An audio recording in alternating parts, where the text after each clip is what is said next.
tale as old as time, stale as it can be, recycled and tame, so much more the same, unfortunately. Maybe just a change, singers that aren't fake, but the suits are scared, no one is prepared. Disney's bland remake, all of it's the same, never a surprise. But you'll watch it all, 'cause Disney's got your balls, as the critics sigh. Even what is new makes no freaking sense. Really goddamn odd, the film viewers forgot what wasn't half as dense. Certain as the cash, the studio will rake here a second time, song spread for rewind, Disney's bland remake.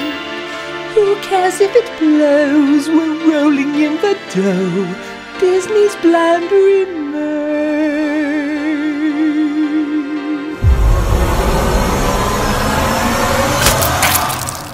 Oh, well that's, oh wow.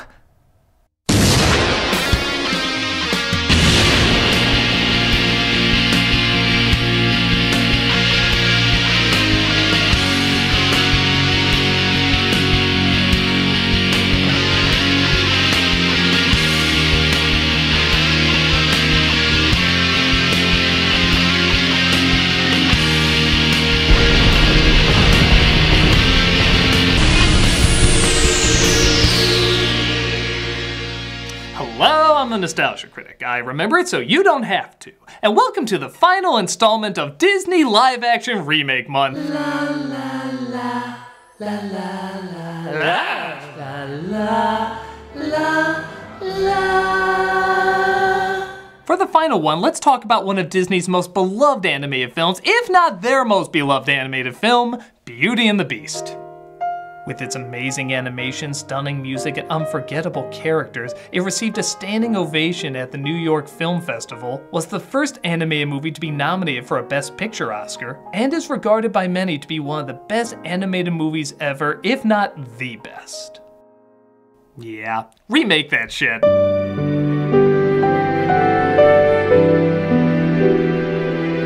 The story of Beauty and the Beast has been told countless times. They range from quick children's cash-ins to unbelievably adult and mature to quick children's cash-ins. Despite it making a boatload of cash, audiences seem split on this remake. Some say it just told the same story minus the fresh take and joy. Others say it's a charming adaptation that captures the magic of the original.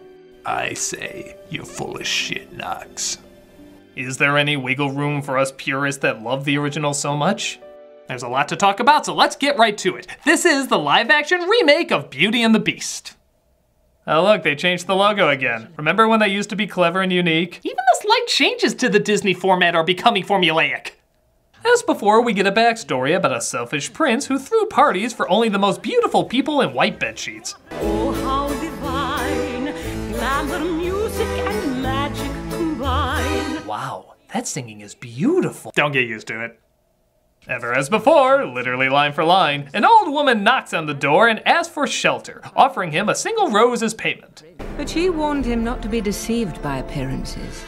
When he dismissed her again, the old... But he didn't dismiss her again. She just started glowing and he backed off. Literally a stained glass window is being more consistent than you right now. As punishment, she transformed him into a hideous beast. Like seriously, the CGI on him was hideous. The prince and his servants were forgotten by the world, for the enchantress had erased all memory of them. Yes, that's how we handled that plot hole, but fear not, we will create many more to confuse you. The title is shown just like in the last film, Belle's home is shown just like in the last film, and the same song with the same angelic voice is sung just like in the last film. Ooh, yeah, note 3. You lost me after note 3. And you're Clearly trying not to get me back. The same old bread and rolls to sell. I've done a whole editorial about Emma Watson's painful auto-tuning and lack of emotion, but don't worry, the auto-tuning disappears when she talks. The lack of emotion, on the other hand... I didn't want to come back. Have you got any new places to go? Actually, maybe her whole performance needs auto-tuning. There must be more than... Okay, no more auto-tuning. Christ, you sound like Stephen Hawking's voice box. So Belle is not only a bookworm, but the only bookworm in town. If it isn't the only bookworm in town. I'm so glad they decided to humanize her with more faults. But even that's not impressive, as there's only 12 books in this library/church? That's like saying you're a movie buff if you've only seen 8 films. And they're all pure flicks. Nah, okay, I'll buy it, just stop singing. You sound like Tina from Bob's Burgers. Of course, we see the handsome Gaston has the hots for Belle, having just returned from battle. Ever since the war, I felt like I've been missing something. This creative choice adds a lot to his story and character because... I don't know, it's something different. Something you'll notice very quickly is while the song numbers clearly have a lot of work put into them, they still somehow seem slow and lifeless. Good day, we Call this bay. happy flowers. 10 yards. Excuse me. I'll get the knife. The original has the advantage of being animated. It can exaggerate everything and get the timing perfect, practically leaping off the screen. But still, why does it seem like there's so little energy here? Look, there she goes, the girl is so peculiar. Look, there she goes, the girl is so peculiar. Well, if I could borrow from another terrible cinematic musical. As bad as Greatest Showman got, it still was quite a spectacle when it came to the musical numbers. This is because not only is the movement keeping the energy up, but so are the camera angles, the editing, and what's being focused on. The majority of beats in every song have something visual keeping you connected to it.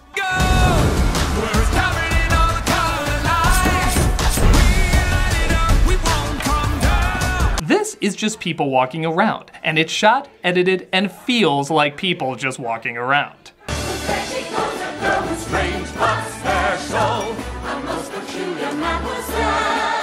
Also, Belle is the only one who wore blue in the original, helping her stand out. Here?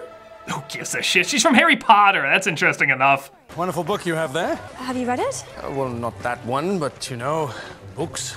Much like the script, I didn't read it. Look out! The one good scene in the movie! How does a moment last forever? How can a story never die? I'm serious, this edition, though not sung very well, is filled with so much heart and emotion. In this one scene, through lyrics, paintings, and expressions, we know who he's singing about and what she meant to our leads without specifically addressing her. Please, just tell me one more thing about her. Except when they do. Papa, do you think I'm odd? Odd. You're forgettably bland. Odd would be a step up. Back in Paris, I knew a girl like you who was so Different. People mocked her. Please, just tell me one more thing about her. Your mother was Say it. Say it. fearless. Odd! It should have been odd! He said how much he admires uniqueness and how being odd isn't bad. My heart was this close to melting. And what did you go with? Fearless. Oh wow, I'm instantly gonna forget about this scene. Right? So, what can I bring you from the market? The market? In the original, it was the fair. She was just at the market! Why the hell are you traveling a great distance for what's literally in your front yard? Is it Walmart? Are the prices so good that we're traveling for? A rose? Like the one in the painting? You ask for that every year. Okay, bring me a hairy CGI man with a rose if we want to hammer this in.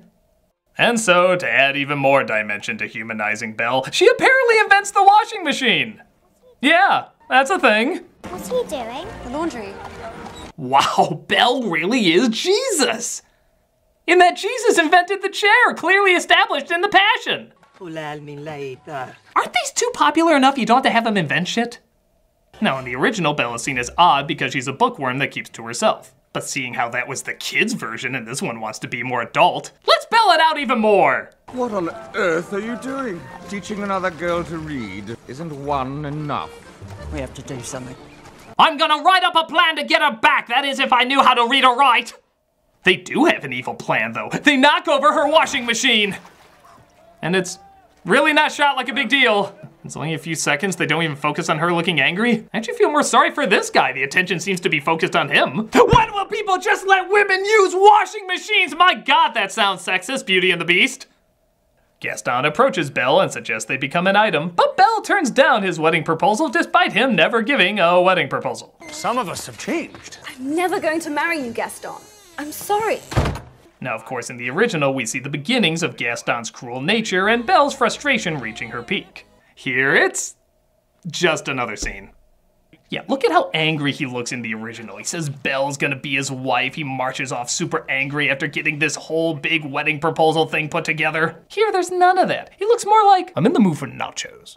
Maybe pizza? No nachos. Belle even goes into her big Madame Gaston song, and it doesn't feel warranted. You see, time passed in the original, so you can feel the emotions rising even when they're not on screen. It also allowed for a location change, so you're not getting tired of looking at the same place for too long. But in this order, not only are we stuck in the village for longer than we need to be, but Belle just comes across as bland whining after bland whining. There's no break from it. I want adventure in the great white somewhere. Yeah, along with your mother back, your father talking about her more, girls reading, patenting your washing machine, a rose, Gaston not asking you to marry him even though he didn't ask you to marry him. And word of advice, don't smile when you're singing what you're frustrated about. I say that's child actor stuff, but you were a child actor! Belle's father gets lost on his way to presumably the greatest market in the world and stumbles across the Beast Castle. He finds it's filled with all sorts of nightmare utensils, charming little friends, as he's intimidated by the place and escapes. Wait, roses. I nearly forgot. I promised Belle a rose. Sure, this place is haunted and I was fleeing for my life, but a rose! When am I gonna come across that? The beast captures the father though as the horse goes back to Belle and she demands that she's taken to him. Pleasant weather then horrendous winter? I must be in Chicago! Such a wide range of expressions from Watson, isn't it? In the animated one, she holds her father's belonging close to her and looks worried. Here, she doesn't even glance at the damn thing. It just looks like she's been asked a hard math question. What's the square root of 329? Oh. It gets even better when she finds her father locked up and the beast confronts her. The film takes what was an emotional moment of fear and discovery and almost fast forwards through it. Look at the time it takes for every character to come to their decision. Belle has to think before offering up her life. Beast has to think before realizing he may have a way out of his damnation. The reveal of him is slow, letting her reaction sink in to what she's about to do. But that movie was an hour and a half, and this is but a mere 2 hours, 10 minutes. We gotta bullet point this shit! Quickly offering up her life. Punish me, not him. Check. Quickly revealing the beast. Check. Quickly having Beast realize what this could mean. Oh, we didn't even have time for that. Okay, whatever. Emotions are secondary in a romance. Why else would they show Beast and Belle together as little as possible? Not even kidding. Remember when the Beast sees her crying and feels bad and then decides to give her a nicer room while also being domineering? How he's trying to be sympathetic, showing some emotion, but losing it again when he brings up the West Wing, establishing a mysterious connection to it? Going back and forth, establishing what a tortured character he is, trying to be kind, but he's too filled up with anger from years of isolation. Making Belle's new environment all the more uncertain and frightening, making the danger, fear, and captivity feel all the more real. All gone! Yes, really. Now it's Cogsworth and Lumiere doing all that, because they didn't give them much time earlier for whatever reason. We don't even have a breakdown from Belle realizing the sacrifice she made. She just walks blandly through the palace with no fear, no intimidation, no nothing. Oh, but don't worry though, the beast is even less interesting. Even taking away how distracting his CGI is, even though it originally was gonna be makeup. It's like Superman's CGI upper lip, except it's the whole thing. But listen to this line from the original. Have you thought that perhaps this girl could be the one to break the spell? Of course I have. I'm not a fool. Well, guess who goddamn is? She's the daughter of a common thief. This beast hates that she's in a nicer room, roaming around the castle, and has to be told that she's the one that could possibly break the spell. You're making her dinner. You gave her a bedroom. It's the most ridiculous idea I've ever heard. Charm the prisoner. Okay, look, the other beast is a brute, but he still has some connection to an intelligent, emotional human being. That's what Belle has to discover. This one's just a dumbass. He's not intriguing, he's not smart, there's no sympathy, so there's no relating to him. Between both their lack of being invested in anything, I think the real couple I want to see get together in this is these two.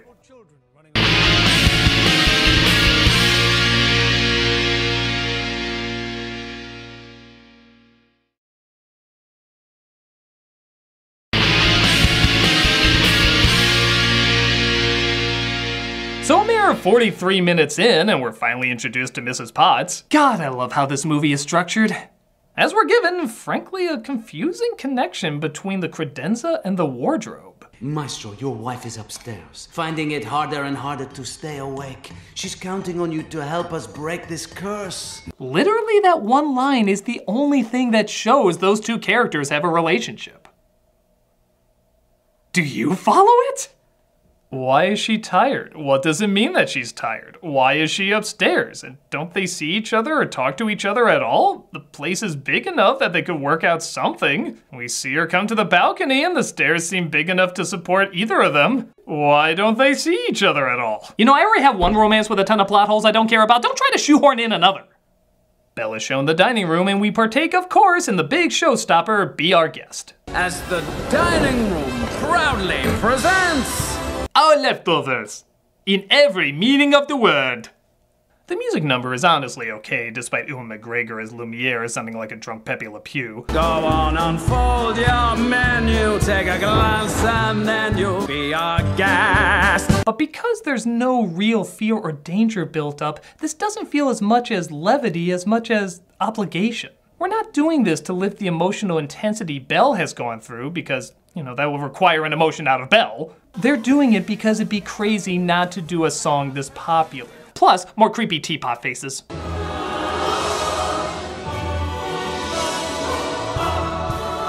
I gonna drink out of you, or are you gonna drink out of me? It even ends kind of awkward. Pudding! I don't understand why you're all being so kind to me. Surely you're as trapped here as I am. Why did you need that weird cut? In the original, she says, that was great. Why don't we look around the castle? It was an easy segue. It would have been easy to have that before she walks through the rooms of sculpted tentacle porn to the West Wing. Oh my God, it looks just like the other rooms. I mean, come on, you remember how destroyed that room looked in the original? It was kind of like, whoa, what happened in here? But because the rest of the castle already looks like architectural clutter, this isn't the least bit jarring. I dare even say, the West Wing looks nicer than the other rooms in the castle. Dibs on the West Wing! But look out, an angry beast with hastily rushed lines! What are you doing here? What did you do to it? Nothing. Do you realize what you could have done? You could have damned us all! Get out of here! 7 seconds. From him appearing to her leaving, 7 seconds. Don't get me wrong, the original wasn't that long either, but look, they're absorbing their actions, taking their time. What they say and do actually has weight to it, amounting to at least a bare minimum of 30 seconds. That's over double the time of this one. You'd think in a longer film they could have expanded on that, but no, they actually make it go quicker. Friggin' quicker! How does this film somehow go faster and slower at the same time? As you'd guess, Belle is cornered by wolves and the beast saves her. Belle's incredibly emotional animation is now replaced by a glance down. Whoa, be careful, that was a whole facial muscle you just used there! As we cut to, well, something new at least, Gaston trying to help Maurice find Belle. Where is Belle? The beast took her, and she... There are no such things as beasts. I'll just be honest, I'm not entirely sure what Gaston's end game is here. He didn't believe Maurice, so why did he think he would find Belle? Did he even believe she was gone and not at home? Maybe he's just trying to get friendly with her. I will feed you to the wolves! Maybe not. That's no way to talk to my future father-in-law now, is it? You will never marry my daughter. Now kindly help me find her, you clearly well-balanced human being. Oh, down I go. So Gaston goes from 0 to murder pretty quick, leaving Maurice to be eaten by the wolves. The town beggar finds him later and nurses him back to health. Not entirely sure where this is all going, but I'll wait it out to be disappointed. Meanwhile, Belle tends to the beast's wounds as the servants admit that they were cursed too because they didn't help when the beast's mean father made him so foul. And his cruel father took that sweet innocent lad and twisted him up to be just like him. We did nothing. We'll, of course, never see any of that apart from this pointless flashback of his mother dying. But it's okay, the more we don't show the Beauty and the Beast interacting in a movie called Beauty and the Beast, the more things will fall into place. With the eyes, but with the mind. And therefore is winged Cupid. Oh yeah, an hour 10 in. I guess we can start having some chemistry now. The other film would only have 20 minutes left. Romeo and Juliet's my favorite play. So many better things to read. Like what? There are a couple of things in here you could start with. Oh, yeah. So the Beast doesn't give Belle the library to show his thanks and that he understands something she loves. He just accidentally shows it off, trying to get her mind off romance. So much better! Oh, and here's an interesting addition. What happens when the last petal falls? We become antiques. Rubbish. Yeah, if the spell is broken, they don't stay that way. They become actual inanimate objects. So, I hate to keep saying this, but in the goddamn original, when they're doing the song numbers and being friendly, there's an underlying fear that they'll stay that way, but they at least have been like that for years. They can survive. Here, they will literally die. Why the friggin' hell are you singing and dancing? In fact, isn't Belle kind of selfish knowing this could be their last days and she's just bonking up with the Beast? Shouldn't everyone be in an awkward position right now? Belle, what is wrong? I'm sorry, I just can't focus on romance right now when this could be your last night alive. Oh, but we are happy to serve you. There is no pressure to fall in love with the Beast. What? Oh, nothing. I didn't say anything. Oh God, what have I done? Falling in love with the Beast will break the curse? But you're not supposed to know that, or it's less likely to happen.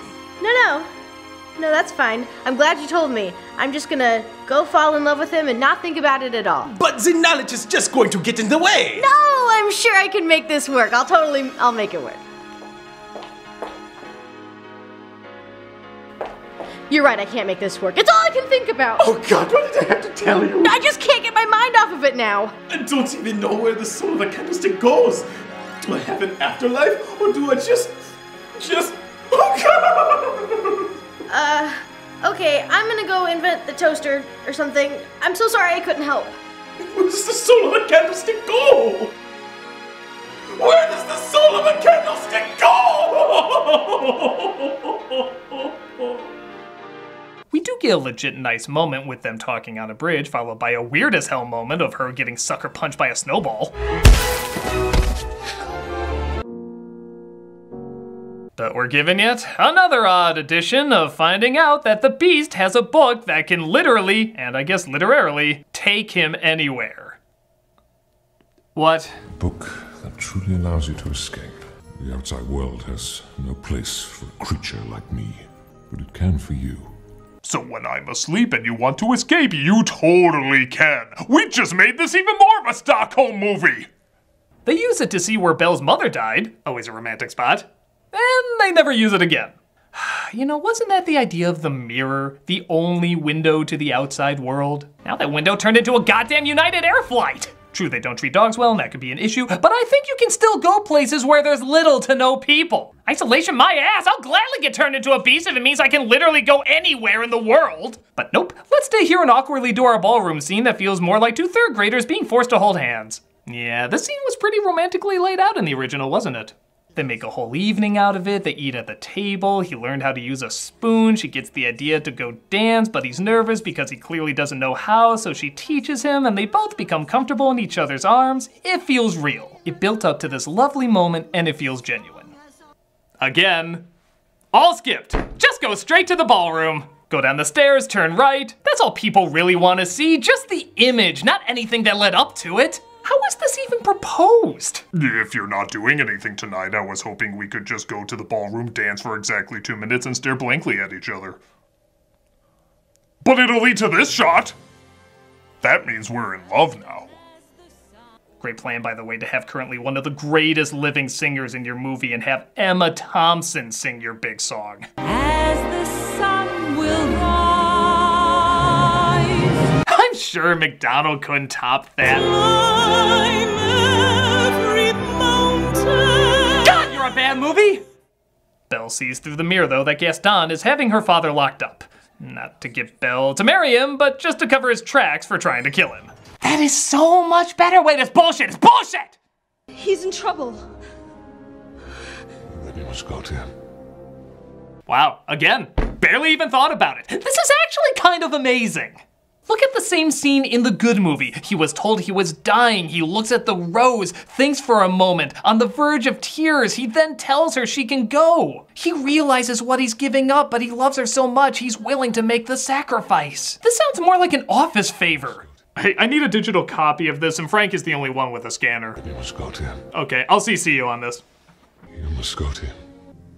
No time to waste. And that's why I'm having you go on horseback and not the magic book that can take you anywhere and bring him right back, easily solving 2 problems. But then we couldn't have the Gimme Oscar song. Now I know she'll never leave me. Kind of ironic, seeing how Disney stole the Oscar from Disney. The song itself is okay, despite it not being very well sung. And I'll even give credit to the Kill the Beast song after Belle convinces everyone the Beast is real. Hear him roar, see him foam, but we're not coming home till he's dead. It's well edited, well shot, and keeps the energy very high. For the first half. Call it war, call it threat, you can bet they all will follow. Yeah, slow horseback riding, I am so amped right now! The climax is pretty standard with comedic slapstick leading up to the showdown between the Beast and Gaston. Belle of course arrives, giving him the courage to fight back. Don't hurt me, Beast. I am not a beast. Granted, I have no other name in this. Even the woman I love calls me Beast, but I just don't like the way you say it. Gaston gets one last shot before falling to his death. The living objects are turned into inanimate objects, and Belle confesses her love in front of the Enchantress?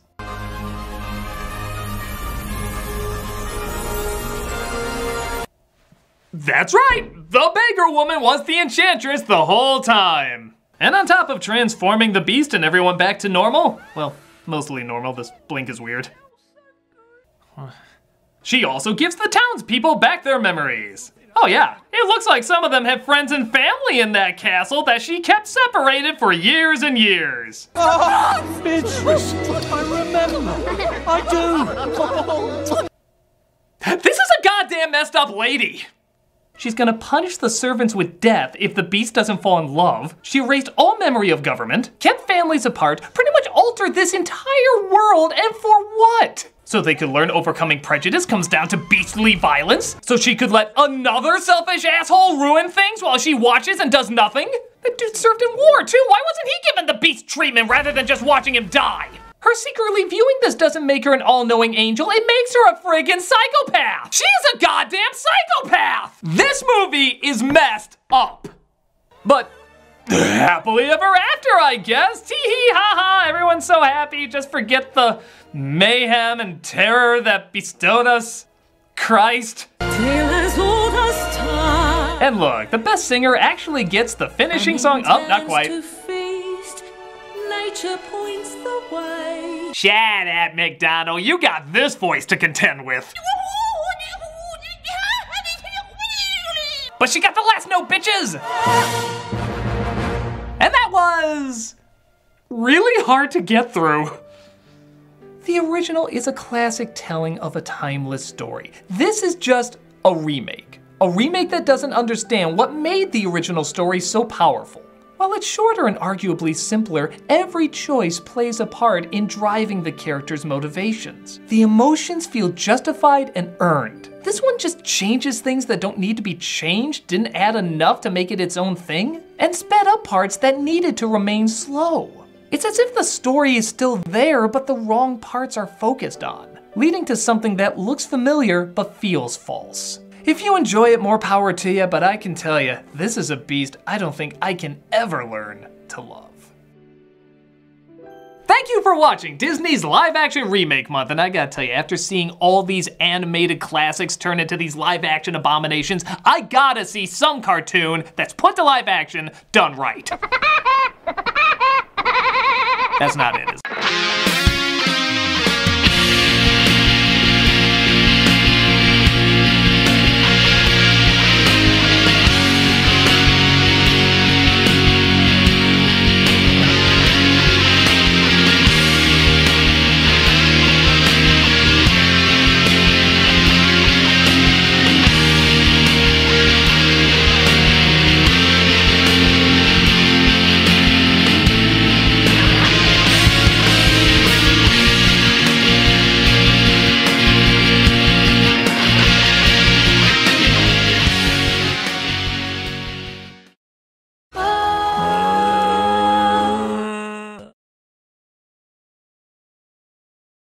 Hey, Doug Walker here doing the charity shout out, and this week we are doing 2 seconds or less. 2 Seconds or Less is an organization dedicated to ending childhood malnutrition with its sustainable solutions to hunger. They put nutrition gardens at government schools and educate on nutrition and farming to empower children to break the cycle of poverty both at home and around the world. Growth in agriculture has at least twice the potential impact of any other sector for reducing poverty around the world. It has the ability to support livelihood through sustainable income generation and holistic healthcare. Through this program's work, students learn that to grow up and become a farmer is not a desperate end, but a hopeful beginning. If you look at their site and their YouTube page, you can see all the children being helped and all the people who work day and night to make sure they have the strength and energy they need for the future.